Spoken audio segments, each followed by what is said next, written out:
Good morning student. आप सभी का कॉन्सेप्ट ट्यूशन क्लास में उपस्थित है। आज हम आपके लिए एक नया टॉपिक लेके आए हैं, उत्प्रेरक, जो अपन पढ़ने वाले हैं। इस टॉपिक के साथ में अपन शुरुआत करते हैं।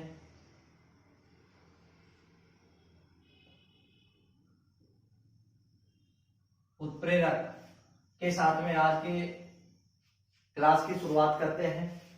इसको बोलते हैं कैटलाइज। क्या बोलते हैं? कैटलाइज। ठीक है। उत्प्रेरक के बारे में पढ़ेंगे। उत्प्रेरक है क्या और कितने प्रकार का होता है, जो अपन पढ़ने वाले हैं। उत्प्रेरक और उत्प्रेरक के प्रकार। ठीक है।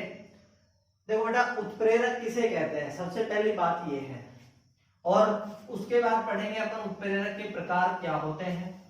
उत्प्रेरक एक, आपने रामायण देखी होगी। रामायण में आपने बेटा महाभारत, रामायण में आपने नारद मुनि जी देखे हैं। नारद मुनि जी का क्या काम होता है?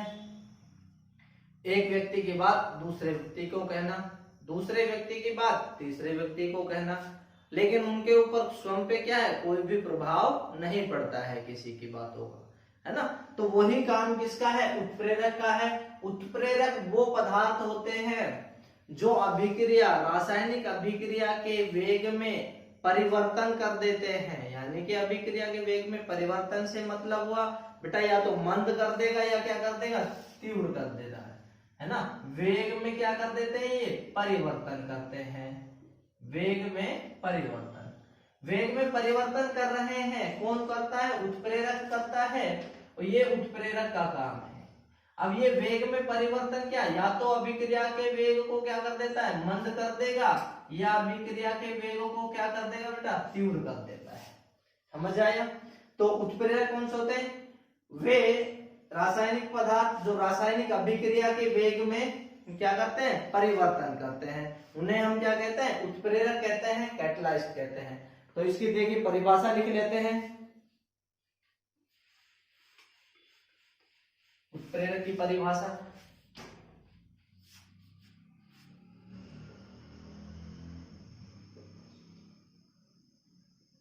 परिभाषा क्या होगी?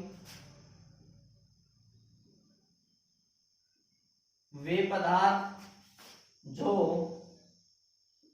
रासायनिक, वे पदार्थ जो रासायनिक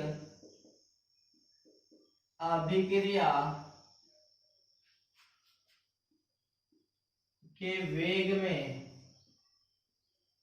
अभिक्रिया के वेग में क्या कर देते हैं, परिवर्तन कर देते हैं। अभिक्रिया के वेग में परिवर्तन कर देते हैं तथा स्वयं अपरिवर्तित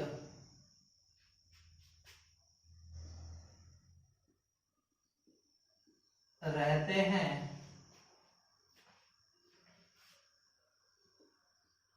उन्हें उत्प्रेरक कहते हैं। समझ आया? वे पदार्थ जो अभिक्रिया के वेग में क्या कर देते हैं, परिवर्तन कर देते हैं तथा स्वयं क्या रहते हैं, अपरिवर्तित रहते हैं, उन्हें क्या कहते हैं, उत्प्रेरक कहते हैं। ठीक है बेटा। एग्जाम में कई बार पूछा जाता है कि उत्प्रेरक किसे कहते हैं या उत्प्रेरण किसे कहते हैं। क्वेश्चन यहां से पूछा जाता है बेटा, उत्प्रेरण किसे कहते हैं, उत्प्रेरण किसे कहेंगे। देखिए, ये जो घटना है ना, तथा इस घटना को या इस घटना को उत्प्रेरण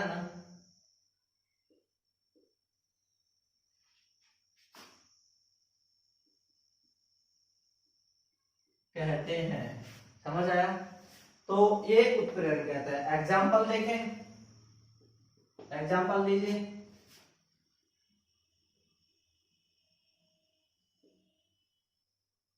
KClO3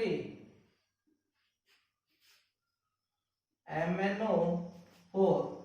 यहाँ पे देखिए KClO3 पोटेशियम क्लोराइड है ना, पोटेशियम क्लोराइड की अभिक्रिया करवाते हैं MnO2 उत्प्रेरक की उपस्थिति में, तो ये क्या बन जाता है KCl प्लस में क्या निकल जाएगी, क्या ऑक्सीजन, क्या निकल जाएगी यहां से ऑक्सीजन निकल जाएगी, तो KClO ये हो जाएगा, समझ आया, तो KClO3 ओके, ये बैलेंस कर दिया। तो यहाँ पे उत्प्रेरक क्या हुआ, अतः इस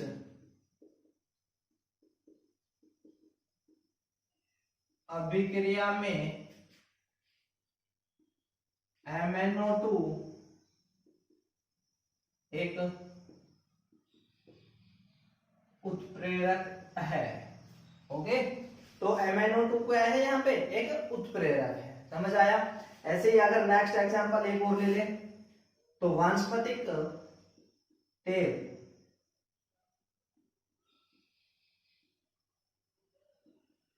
वानस्पतिक तेल के अंदर हमने हाइड्रोजन गैस प्रवाहित की और निकेल उत्प्रेरक की उपस्थिति में, तो यहाँ पे वानस्पतिक घी बनता है, क्या बनेगा बेटा, वानस्पतिक घी। तो इस अभिक्रिया में उत्प्रेरक कौन हुआ, इस अभिक्रिया में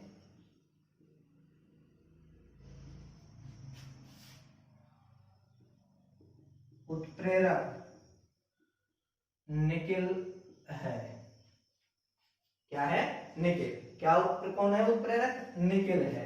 एग्जाम्पल नंबर 2, ये कौन सा है, समझ आया। तो ये उत्प्रेरक हुआ बेटा, क्या हुआ, ये उत्प्रेरक के बारे में बात की हमने कि उत्प्रेरक किसे कहते हैं, वानस्पतिक घी बन जाता है, ठीक है। तो वे पदार्थ, एक बार वापस से रिपीट करता हूं, वे पदार्थ जो रासायनिक अभिक्रिया के वेग में क्या करते हैं, परिवर्तन कर देते हैं तथा स्वयं अपरिवर्तित रहते हैं, उन्हें उत्प्रेरक कहते हैं। तथा इस प्रकरण को या इस घटना को अपन क्या कहते हैं, उत्प्रेरण, क्या कहते हैं, उत्प्रेरण कहते हैं। उदाहरण लिया हमने KClO3, KClO3 के अंदर में हमने MnO2 है ना, मैग्नेट आयन उत्प्रेरक की उपस्थिति में अभिक्रिया करवाई और ऑक्सीजन के मॉलिक्यूल्स क्या कर दिए, पोटेशियम क्लोराइड से अलग हो जाते हैं। समझ आया बेटा यहाँ तक। नेक्स्ट जो है अब पढ़ते हैं अपन उत्प्रेरक के प्रकार, वो क्या पढ़ेंगे, उत्प्रेरक के प्रकार। उत्प्रेरक के प्रकार के बारे में पढ़ते हैं।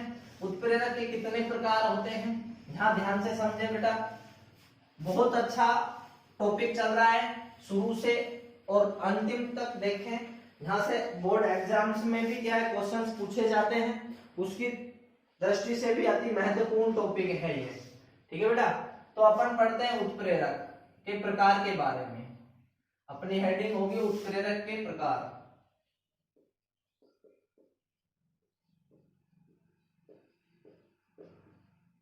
टाइप ऑफ कैटलाइज, ओके, उत्प्रेरक के प्रकार के बारे में पढ़ते हैं। उत्प्रेरक, उत्प्रेरक जो है बेटा दो प्रकार का होता है, दो भागों में विभाजित, एक तो अवस्था के आधार पर, किसके आधार पर,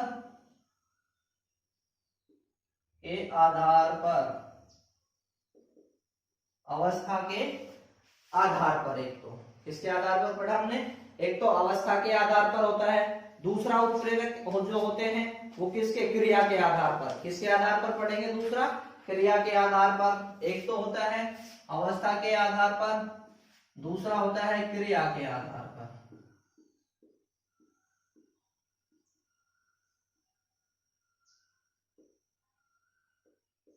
ओके, जो अवस्था के आधार पर है, यहाँ पे इसको दो भागों में विभाजित कर दिया जाता है।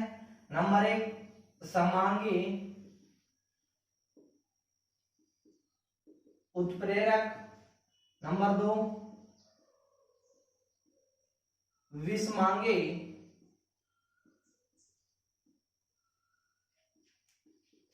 उत्प्रेरक, समांगी उत्प्रेरक और विषमांगी उत्प्रेरक। क्रिया के आधार पर जो है उत्प्रेरकों को निम्न भागों में विभाजित किया गया है। नंबर 1 धनात्मक उत्प्रेरक,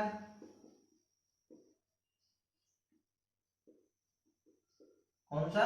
धनात्मक उत्प्रेरक। नंबर 2 ऋणात्मक उत्प्रेरक। नंबर 3 स्वतः उत्प्रेरक। नंबर 4 जैव उत्प्रेरक। समझ आया? तो उत्प्रेरक को दो भागों में विभाजित किया गया, अवस्था के आधार पर और क्रिया के आधार पर। बेटा जो अवस्था के आधार पर है, दो प्रकार का होता है, समांगी और विषमांगी उत्प्रेरक। समांगी और विषमांगी।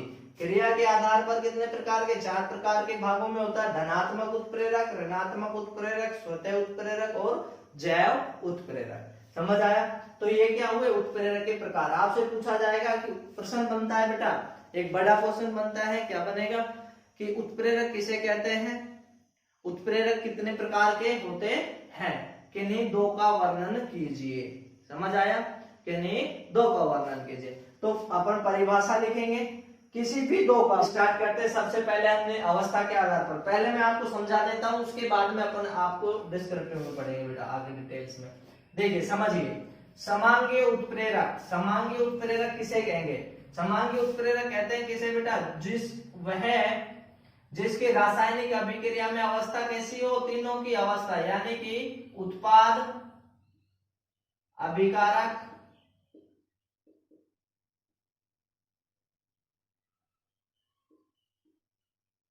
और उत्प्रेरक, तीनों की अवस्थाएं कैसी हो बेटा? समान। तीनों की भौतिक अवस्थाएं कैसी होनी चाहिए? समान। भौतिक अवस्था कैसी हो? समान हो। तो उत्प्रेरक होगा समांगी। कौन सा होगा? समांगी उत्प्रेरक। समझ आया है ना? जिसके उत्पाद, अभिकारक और उत्प्रेरक, यानी कि वह रासायनिक अभिक्रिया जिसमें उत्प्रेरक, अभिकारक व उत्पाद की भौतिक अवस्थाएं समान होती हैं, वो उत्प्रेरक कौन सा कहलाता है? समांगी उत्प्रेरक कहलाता है। समझ आई? विषमांगी उत्प्रेरक की बात करें, विषमांगी उत्प्रेरक इसका विपोजिट होगा, यानी कि उत्प्रेरक, अभिकारक और उत्पाद, तीनों की जो भौतिक अवस्थाएं हैं, तीनों की क्या है? भौतिक अवस्था कैसी होगी? असमान होगी। कैसी होगी? असमान होगी। उसे क्या कहते हैं अपन? विषमांगी उत्प्रेरक कहेंगे। क्या कहेंगे बेटा? विषमांगी उत्प्रेरक कहेंगे। समझ आया? समांगी उत्प्रेरक और विषमांगी उत्प्रेरक समझ आया आपको? ठीक है। अब आपको क्रिया के आधार पे बताता हूं। देखिए धनात्मक उत्प्रेरक, धनात्मक उत्प्रेरक कौन से होते हैं? वे उत्प्रेरक जो अभिक्रिया के वेग को बढ़ा देते हैं। क्या कर देते हैं? बढ़ा देते हैं। वो कौन से? धनात्मक उत्प्रेरक होंगे। ओके। यहीं पे ऋणात्मक उत्प्रेरक क्या होंगे? जो अभिक्रिया के वेग को क्या कर देंगे? वेग को घटा देते हैं। क्या कर देते हैं? घटा देते हैं। कौन से उत्प्रेरक कहलाते हैं? ऋणात्मक उत्प्रेरक कहलाएंगे। कौन से उत्प्रेरक कहलाएंगे? ऋणात्मक उत्प्रेरक कहलाएंगे। स्वतः उत्प्रेरक, स्वतः उत्प्रेरक क्या होते हैं? जो अभिक्रिया में भाग लेने वाले जो क्रियाकारक होते हैं या अभिकारक होते हैं, वे स्वतः ही किसकी तरह? उत्प्रेरक की भांति कार्य करने लग जाते हैं। तो कौन से कहलाते हैं? स्वतः उत्प्रेरक कहलाते हैं बेटा। ठीक है। जैव उत्प्रेरक, जैव उत्प्रेरक कौन से होते हैं? जैव उत्प्रेरक वो होते हैं जो रासायनिक अभिक्रिया में की गति को बढ़ाने में जो पदार्थ काम में लिया जाता है, उसे अपन क्या कहते हैं? जैव उत्प्रेरक। जो अभिक्रिया के वेग को बढ़ाने में जिन पदार्थ का काम में लेंगे, अपन क्या कर देंगे? उसे जैव उत्प्रेरक कहते हैं। ठीक है। अब एक एक को पढ़ते हैं। सबसे पहले लेते हैं अवस्था के आधार पर। अवस्था के आधार पर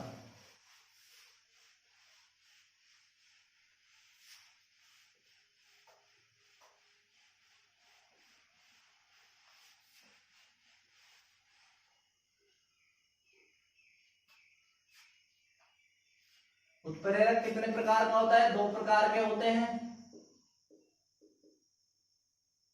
2 प्रकार।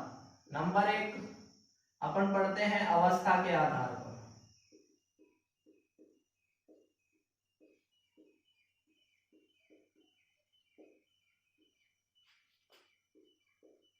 अवस्था के आधार पर, अवस्था के आधार पर अपन सबसे पहले पढ़ रहे हैं समांगी उत्प्रेरक।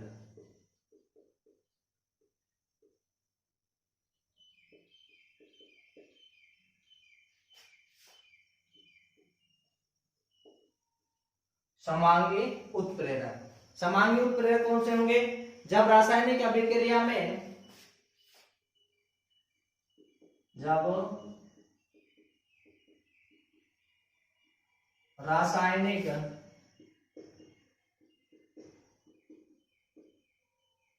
अभिक्रिया में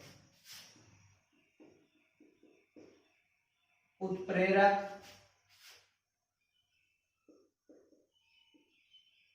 अभिकारक व उत्पाद तीनों की भौतिक अवस्था, तीनों की भौतिक अवस्था समान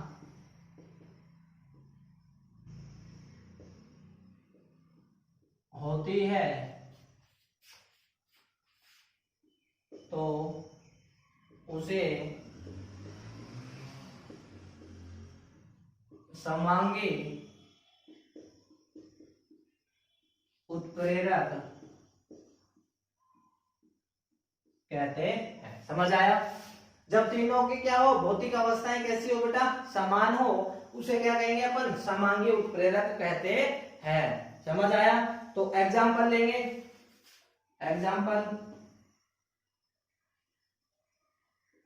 सल्फर डाइऑक्साइड की ऑक्सीजन के साथ अभिक्रिया करवाते हैं। सल्फर डाइऑक्साइड की किसकी? ऑक्सीजन के साथ अभिक्रिया करवाई किसकी? नाइट्रोजन मोनोऑक्साइड के साथ में। तो यहाँ पे बनता है अपने पास में सल्फर ट्राइऑक्साइड। क्या बनता है? सल्फर ट्राइऑक्साइड से जो बनता है बेटा, ठीक है। तो यहाँ पे देखिए क्या हुआ, तीनों की जो अवस्था, अगर इसकी अवस्था देखें अपन तो कैसी अवस्था? गैसीय अवस्था होती है। ऑक्सीजन की भी कैसी अवस्था? गैसीय अवस्था। और ये भी किस अवस्था में है? गैसीय अवस्था में है। और ये किस अवस्था में? एक्वेटिक सॉल्यूशन, यानी जलीय विलयन है एक तरह का। ओके, तो इनकी अवस्थाएं जो कैसी हैं? समान अवस्थाएं। कैसी अवस्थाएं? समान अवस्थाएं हैं। इसलिए कौन सा उत्प्रेरक होगा? समांगी उत्प्रेरक होगा। ठीक है, कौन सा उत्प्रेरक होगा? समांगी उत्प्रेरक होगा। समझ आया? तो यहाँ पे बैलेंस करेंगे 2 2 दूनी 4 6 यानी कि 2। ओके, नेक्स्ट एग्जांपल लें। CH3 COH एथिल एसीटेट है ना, अपन लेते हैं और उसकी अभिक्रिया क्या लिया अपन ने? मैथिल एसीटेट। मैथिल एसीटेट की अभिक्रिया जल के साथ में करवा दें। यहाँ लिख लीजिए मैथिल, याद रहेगा नाम बेटा, नाम याद रहना बहुत अच्छी बात है। एसीटेट की अभिक्रिया किसके साथ में? जल के साथ में करवा देते हैं। किसके साथ करवा दी हमने? जल के साथ इसकी अभिक्रिया करवाई तो बनने वाला जो पदार्थ होगा वो क्या? CH3 COOH होगा। और CH3 यानी कि मैथिल अल्कोहल है जो अलग हो जाता है। ओके, तो ये हो जाती है अभिक्रिया किसकी उपस्थिति में? HCl की उपस्थिति में करवाते हैं। लेकिन ये किसकी उपस्थिति में करवाते हैं? HCl। तो HCl क्या है? द्रव है। द्रव के लिए क्या? लिक्विड लिखते हैं। और हाइड्रोजन भी क्या है? लिक्विड है। और ये भी क्या है? लिक्विड है। समझ आया बात? तो ये क्या है? सारी चीजें लिक्विड है। और ये सब क्या है? ये लिक्विड है। ये एक्विक सॉल्यूशन बनेगा क्योंकि सारे चीजें मिलने के बाद में बन रहा है, एक्विक सॉल्यूशन बनेगा। तो यहाँ पे इनकी अवस्थाएं कैसी हैं? समान है। इसलिए कौन सा उत्प्रेरक होगा बेटा? समांगी उत्प्रेरक होगा। हाँ, वापस से फिर से ध्यान देंगे एक बार फिर से। समांगी उत्प्रेरक किसे कहेंगे? समांगी उत्प्रेरक जब रासायनिक अभिक्रिया में उत्पाद अभिकारक है ना। अभिकारक और उत्पाद तीनों की भौतिक अवस्थाएं कैसी होती है, समान होती हैं, तो वो उत्प्रेरक कौन सा होता है, समांगी उत्प्रेरक कहलाता है। उदाहरण लिया हमने, सल्फर डाइऑक्साइड की अभिक्रिया ऑक्सीजन के साथ करवाते हैं नाइट्रो मोनोऑक्साइड की उपस्थिति में, तो क्या बनता है बेटा, सल्फर ट्राइऑक्साइड बनता है। ओके, तो ये समझ आया होगा आपको। देखते रहिए बेटा, कई बार एग्जाम में पूछा जाता है, निम्न पर टिप्पणी कीजिए। वीडियो को अंत तक देखें, बहुत अच्छा टॉपिक चल रहा है अपना, है ना, बहुत ही महत्वपूर्ण टॉपिक चल रहा है। वीडियो को अंत तक देखते रहें, बोर्ड एग्जाम्स में जरूर पूछा जाता है क्वेश्चन यहाँ से। तो समांगी उत्प्रेरक हम बता रहे थे, तो आपको समझ आया होगा। नेक्स्ट चलते हैं विषमांगी उत्प्रेरक। कौन सा उत्प्रेरक पढ़ेंगे हम, विषमांगी उत्प्रेरक।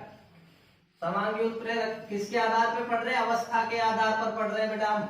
नंबर 2 विषमांगी उत्प्रेरक।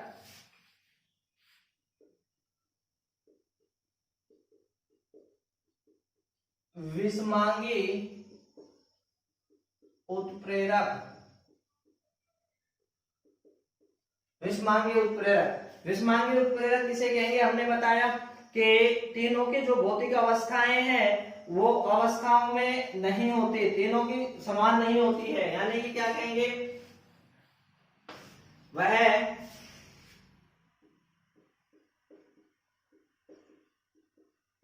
रासायनिक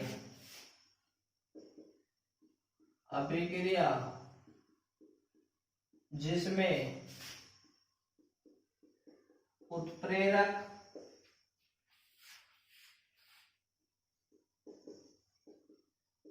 अभिकारक व उत्पाद तीनों की भौतिक अवस्था समान नहीं होती है, उसे विषमांगी, उसे विषमांगी उत्प्रेरक कहते हैं। समझ आया, उसे क्या कहेंगे, विषमांगी उत्प्रेरक कहते हैं। एक बार वापस से दोबारा से देखो, रासायनिक अभिक्रिया में, रासायनिक अभिक्रिया जिसमें उत्प्रेरक, उत्पाद और अभिकारक तीनों की अवस्थाएं समान, भौतिक अवस्थाएं समान नहीं होती, तो वो उत्प्रेरक कैसा कहलाएगा, विषमांगी उत्प्रेरक कहलाता है। कैसा उत्प्रेरक कहलाएगा, विषमांगी उत्प्रेरक कहलाता है। एग्जाम्पल देखिए बेटा, एग्जाम्पल्स हमने क्या लिया, नाइट्रोजन की अभिक्रिया किससे, हाइड्रोजन के साथ करवाते हैं। नाइट्रोजन की अभिक्रिया किसके साथ करवाई, हाइड्रोजन के साथ करवाते हैं, तो यहाँ पे जो पदार्थ बना क्या बना, NH3। NH3 क्या होता है बेटा, अमोनिया होती है। NH3 क्या होती है, अमोनिया होती है। किसकी उपस्थिति में करवाते हैं, ये कौन सा उत्प्रेरक, Fe उत्प्रेरक होता है। देखिए नाइट्रोजन है जो बेटा कैसी अवस्था में, गैस अवस्था में, हाइड्रोजन की अवस्था कौन सी, गैस अवस्था, अमोनिया की अवस्था कौन सी, गैस अवस्था। लेकिन उत्प्रेरक की अवस्था, लोहा बेटा कैसी अवस्था में होता है, सॉलिड अवस्था में होता है। कैसी अवस्था में होता है, सॉलिड अवस्था में होता है। ओके, तो ये सॉलिड अवस्था में हो जाएगा, ठीक है। तो यहाँ पे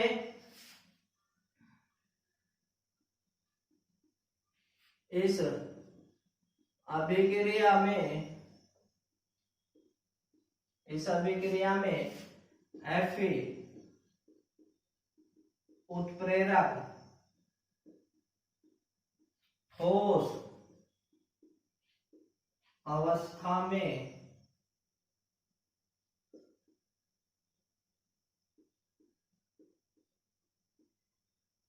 रहता है। ओके, इसलिए कौन सा होगा, विषमांगी। तीनों की अवस्थाएं कैसी हो गई, अलग हो गई है, इसलिए कौन सा होगा, विषमांगी उत्प्रेरक होगा। ऐसे ही अगर मैं बात करूं बेटा किसके, अभी हमने एक एग्जांपल और लिया था, नेक्स्ट एग्जांपल लेते हैं नंबर 2, वानस्पतिक तेल। वानस्पतिक तेल को हाइड्रोजन अभिक्रिया किसकी उपस्थिति में, निकेल उत्प्रेरक की उपस्थिति में बना क्या,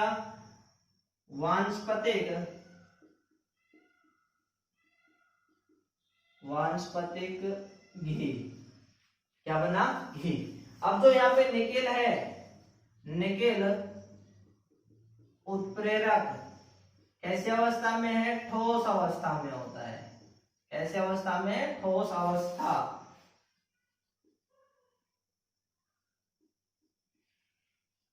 होता है। ओके, इसलिए कौन सा उत्प्रेरक, विषमांगी उत्प्रेरक। ओके, आपसे पूछा जाए कि विषमांगी उत्प्रेरक किसे कहते हैं, तो आप बता दोगे कि विषमांगी उत्प्रेरक क्या होगा, जिसमें उत्प्रेरक, अभिकारक और उत्पाद तीनों की संख्याएं, तीनों की जो भौतिक अवस्थाएं हैं वो कैसी होगी, अलग अलग होगी, है ना, भिन्न पाई जाती है। इस वो कौन सा उत्प्रेरक होगा, विषमांगी। ये इसके क्या होंगे, उदाहरण। ओके बेटा, तो ये थे हमारे किसके आधार पर हमने पढ़े, अवस्था के आधार पर। किस अवस्था, किसके आधार पर पढ़े, अवस्था के आधार पर पढ़ा है। क्या पढ़ा, उत्प्रेरक। ठीक है, नंबर 2 उसके आधार पे पढ़ेंगे अब अपन, क्रिया के आधार पर, है ना। देखते रहिए बेटा, बहुत अच्छा टॉपिक चल रहा है, बोर्ड एग्जाम की दृष्टि से बहुत महत्वपूर्ण है ना। और वीडियो को बेटा जरूर लाइक करें, शेयर करें, चैनल को सब्सक्राइब करें, है ना। इससे क्या है कि हमारा थोड़ा मनोबल है बढ़ता रहता है, कि हमें लगता है कि आपको क्या है, अच्छे से समझ आ रहा है। ओके, तो नंबर 2 अपन किसके आधार पे पढ़ने वाले हैं, क्रिया के आधार पर।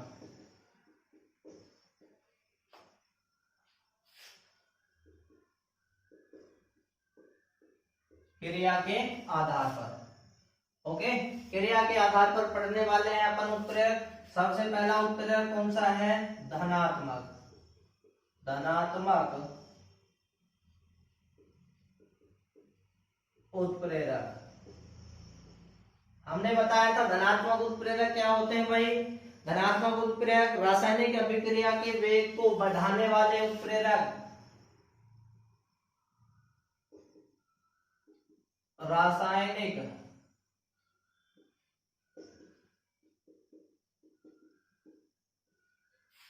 अभिक्रिया के वेग को बढ़ाने वाले उत्प्रेरक को धनात्मक उत्प्रेरक कहते हैं। समझ आया, रासायनिक अभिक्रिया के जो वेग में वृद्धि करेंगे वो कौन से उत्प्रेरक कहलाएंगे भाई, धनात्मक उत्प्रेरक कहलाते हैं। कौन से उत्प्रेरक कहलाएंगे, धनात्मक उत्प्रेरक कहलाते हैं। ठीक है, तो इसका उदाहरण क्या होगा धनात्मक उत्प्रेरक का, देख लीजिए बेटा। अगर आपको समझ नहीं आ रहा हो तो बेटा हमें कमेंट बॉक्स में लिख के बताएं कि आपको ये चीज समझ नहीं आई है ना। कोशिश करते हैं, कर रहे हैं कि हम आपको पूरा अच्छे से समझा सकें। एग्जाम्पल देखिए इसका, KClO3, KClO3 क्या है, KClO3 है, इसको MnO2 तो बन जाता है KCl प्लस में, यहाँ पे क्या बनी, ऑक्सीजन गैस है जो क्या है, बाहर हो जाती है। ऑक्सीजन गैस जो क्या हो जाती है बेटा, बाहर हो जाती है। ठीक है, तो यहाँ पे जो है MnO, जो MnO है ना, ये क्या कर देता है, अभिक्रिया के वेग में वृद्धि कर देता है। अभिक्रिया के वेग में क्या कर देता है, वृद्धि। यहां उपस्थित उत्प्रेरक MnO2 अभिक्रिया के वेग में वृद्धि कर देता है। यानी कि ये मिलाने पर ये अभिक्रिया क्या है, तीव्र गति से संपन्न हो जाती है। नेक्स्ट एग्जांपल, एक और एग्जांपल देख लीजिए। एक और एग्जांपल देखिए बेटा, एक और एग्जांपल ले लीजिए। SO2 ऑक्सीजन के साथ में अभिक्रिया करते हैं, NO की उपस्थिति में करवाता हूँ। किसकी उपस्थिति में करवाता हूँ? NO की उपस्थिति में। तो सल्फर ट्राइऑक्साइड बन जाता है। क्या बन जाता है? सल्फर ट्राइऑक्साइड बन जाता है, सल्फर ट्राइऑक्साइड। तो ये क्या है? एक वृद्धि हार्मोन है, यानी धनात्मक हार्मोन है, और ये क्या कर देता है? अभिक्रिया के वेग में वृद्धि कर देता है। ठीक है, तो धनात्मक उत्प्रेरक कौन सा हुआ? यहाँ धनात्मक उत्प्रेरक NO है, जो अभिक्रिया के वेग में, अभिक्रिया के, सॉरी बेटा, अभिक्रिया के वेग में वृद्धि कर देता है। ओके, समझ आया? धनात्मक उत्प्रेरक किसे कहेंगे? धनात्मक उत्प्रेरक क्या होगा बेटा? जो रासायनिक अभिक्रिया के वेग में वृद्धि कर देते हैं, उन्हें क्या कहते हैं? अपन धनात्मक उत्प्रेरक कहते हैं। उदाहरण हमने लिया, यहाँ तक बात समझ आई। नेक्स्ट नंबर अपन अगला लेते हैं। देखिए क्या है? ऋणात्मक उत्प्रेरक। ऋणात्मक उत्प्रेरक कौन से होंगे? जो अभिक्रिया के वेग में क्या करेंगे? कमी। रासायनिक अभिक्रिया के वेग में क्या कर देते हैं? कमी। ठीक है, उन्हें क्या कहते हैं अपन? ऋणात्मक उत्प्रेरक कहते हैं।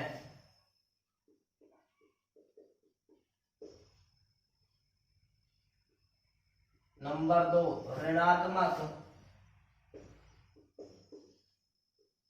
उत्प्रेरक किसे कहते हैं? रासायनिक अभिक्रिया के, या क्या कहेंगे? वे उत्प्रेरक जो रासायनिक अभिक्रिया के वेग में कमी कर देते हैं, उन्हें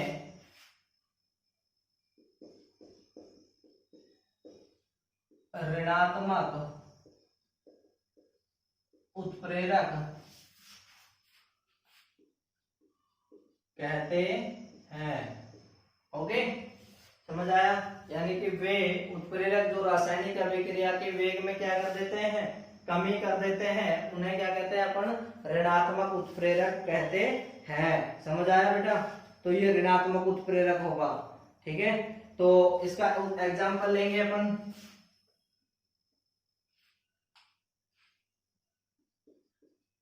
हाइड्रोजन परऑक्साइड की, किसकी? ग्लिसरॉल की उपस्थिति में, ग्लिसरॉल की उपस्थिति में अभिक्रिया करवाता हूं, है ना? तो क्या बनता है? H2O। क्या बना? H2O। किसकी उपस्थिति में करवाई हमने बेटा अभिक्रिया? ग्लिसरॉल की उपस्थिति में अभिक्रिया करवाई, और क्या बना पदार्थ? पदार्थ बना हमारे पास में H2O और ऑक्सीजन। क्या बनता है? ऑक्सीजन। ऑक्सीजन बनती है। यहां क्या होता है? यहां एक बार बैलेंस कर देते बेटा, 2 4 हो जाएगा, 4 हो जाएगा। ओके, ठीक है। देखिए यहां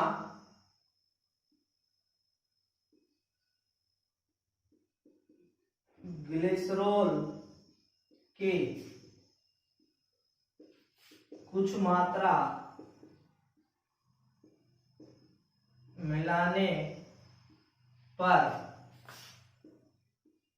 अभिक्रिया की अपघटन दर में कमी कर देता है। क्या कर देता है? कमी कर देता है, यानी कि जिससे क्या है? स्लो हो जाता है ना? जिस तीव्र गति से संपन्न होती है, हमने ग्लिसरॉल मिला दिया तो क्या है? अब ये स्लो, आराम से क्या होगी, अपघटन की दर को क्या कर देता, कम कर देता है। ठीक है, तो ये इस तरह से। अब उसके बाद में अगला जो अपन पढ़ते हैं बेटा, कौन सा पढ़ते हैं, स्वतः उत्प्रेरक। ये कौन सा था, ऋणात्मक उत्प्रेरक पढ़ा हमने। ओके, अब पढ़ते हैं नेक्स्ट स्वतः उत्प्रेरक। स्वतः उत्प्रेरक क्या होते हैं, देखिए स्वतः उत्प्रेरक हमने आपको बताया, स्वतः उत्प्रेरक किन्हें कहेंगे, बताइए। स्वतः उत्प्रेरक किसे कहते हैं, है ना, यानी कि जब रासायनिक अभिक्रिया में बना उत्पाद स्वयं ही उत्प्रेरक की तरह कार्य करे, है ना, स्वतः उत्प्रेरक पढ़ रहे हैं बोला।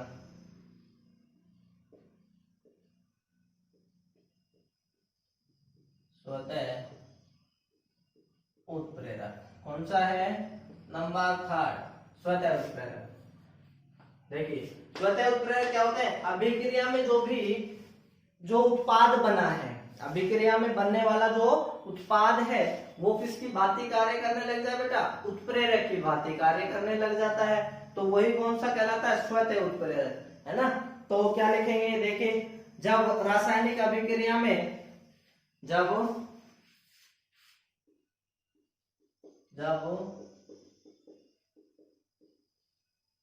रासायनिक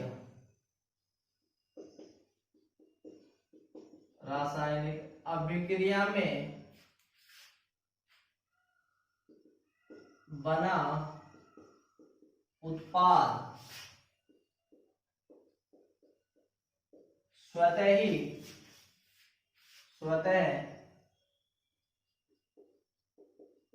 उत्प्रेरक की भांति कार्य करता है, उसे स्वतः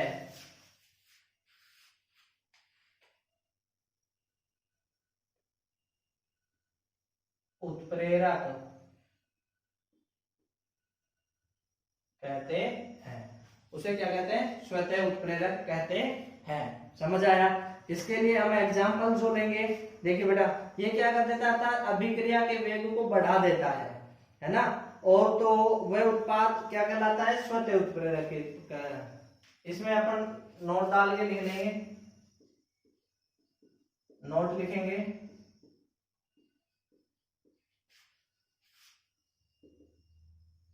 अभिक्रिया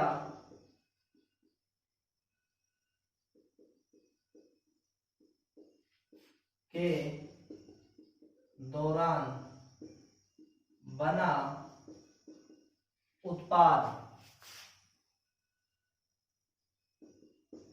वेग में वृद्धि कर देता है। ओके, क्या कर देता है, वेग में वृद्धि कर देता है, इसलिए हम इसे क्या कहेंगे, स्वतः उत्प्रेरक कहते हैं। समझ आया।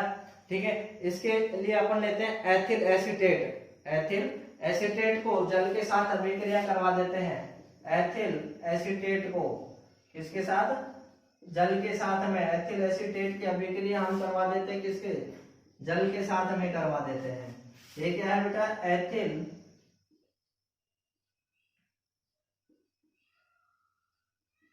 एसीटेट, है ना। एथिल एसीटेट की अभिक्रिया किसके साथ करवा दी हमने, जल के साथ अभिक्रिया करवा देते हैं, तो एसिटिक अम्ल बन जाता है और एथेनॉल अल्कोहल बन जाता है। क्या बनता है, एथेनॉल अल्कोहल। एसिटिक अम्ल बनता है CH3COH प्लस में C2H5OH, इसको तो बोलते हैं एथेनॉल। क्या बोलते हैं बेटा, एथेनॉल। और ये होता है एसिटिक अम्ल, एसिटिक अम्ल, एसिटिक अम्ल होता है। तो ये जो है, जो बना पदार्थ है, यहीं पे ये क्या करता है, एक उत्प्रेरक की भांति कार्य करता है, ताकि ये अभिक्रिया क्या है, यहाँ पे मंद होने के बजाय क्या है, तीव्र गति से संपन्न होने लगती है। प्रारंभ में तो मंद होती है, बाद में क्या है, एसिटिक अम्ल की जैसे ही कुछ मात्रा बनती है तो अभिक्रिया के वेग में क्या हो जाती है, वृद्धि हो जाती है। ठीक है, अभिक्रिया के वेग में क्या हो जाती है, तो वृद्धि हो जाती है। हम यहाँ लिख सकते हैं, लिखते हैं प्रारंभ, याद रख सकते हैं बेटा। वैसे तो प्रारंभ में क्या है, प्रारंभ में यह अभिक्रिया कैसी होती है, मंद अभिक्रिया होती है। जैसे ही थोड़ी मात्रा में एसिटिक अम्ल बन जाएगा, क्या बन जाएगा, एसिटिक अम्ल की मात्रा बन जाती है, तो ये अभिक्रिया तीव्र हो जाती है। समझ आया? तो ये कौन सी अभिक्रिया होगी, स्वतः। अब देखिए ये क्या है, उत्पाद है। क्या है, उत्पाद। जैसे ही उत्पाद की क्या है बेटा, कुछ मात्रा बनी, तो ये अभिक्रिया क्या है, तीव्र गति से होगी। इसलिए अब ये उत्पाद ही काम क्या कर रहे हैं, उत्प्रेरक की भांति कार्य कर रहे हैं। किसकी भांति कार्य कर रहे हैं, उत्प्रेरक की भांति कार्य कर रहे हैं। इसीलिए क्या कहेंगे, इसे स्वतः उत्प्रेरक कहते हैं। समझ आया? हाँ, तो ये स्वतः उत्प्रेरक हुआ बेटा। नेक्स्ट कौन सा आएगा, नंबर 4 पे, 4 पे कौन सा आएगा, जैव उत्प्रेरक। कौन सा आएगा, जैव उत्प्रेरक। कौन सा आने वाला है, जैव उत्प्रेरक। नंबर 4 लास्ट बचा है अपना उत्प्रेरक के प्रकार का बेटा, जैव उत्प्रेरक।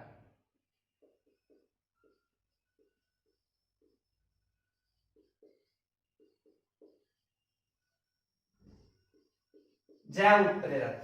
अब देखिए जैव उत्प्रेरक किसे कहेंगे बेटा, जब रासायनिक अभिक्रिया में जैव, ये तो हमने पढ़ चुके, जैव रासायनिक अभिक्रिया की गति को बढ़ाने में जो पदार्थ काम में लिए जाते हैं, है ना, जैव रासायनिक अभिक्रिया, जैव रासायनिक अभिक्रिया की गति बढ़ाने में, जैव रासायनिक अभिक्रिया की गति बढ़ाने में जिस पदार्थ को, यानी कि जो पदार्थ काम में लिए जाते हैं, जो पदार्थ काम में लिए जाते हैं, है ना, जो पदार्थ काम में लिए जाते हैं उनको क्या कहते हैं भाई, यहाँ रे बता भाई बेटा, आप बताओ किससे किससे कहेंगे, क्या कहते हैं उसे, क्या कहते हैं उन्हें, जैव उत्प्रेरक या एंजाइम, जल्दी क्या कहते हैं, जैव उत्प्रेरक या एंजाइम, जल्दी बताओ भाई, कौन बताएगा, हाँ बेटा क्या कहेंगे, जैव उत्प्रेरक। देखिए जो क्रिया की अभिक्रिया की गति बढ़ाने में काम में लिए जाते हैं उन्हें क्या कहते हैं, जैव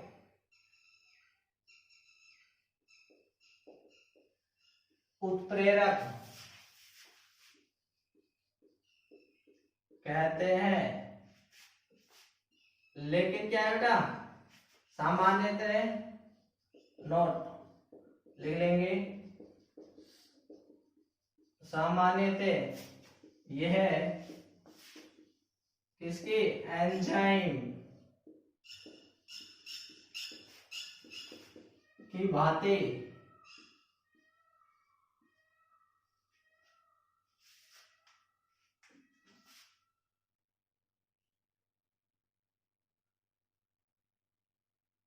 एंजाइम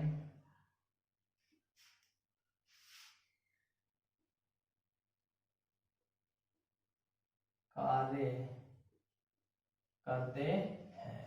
ओके, समझ आया?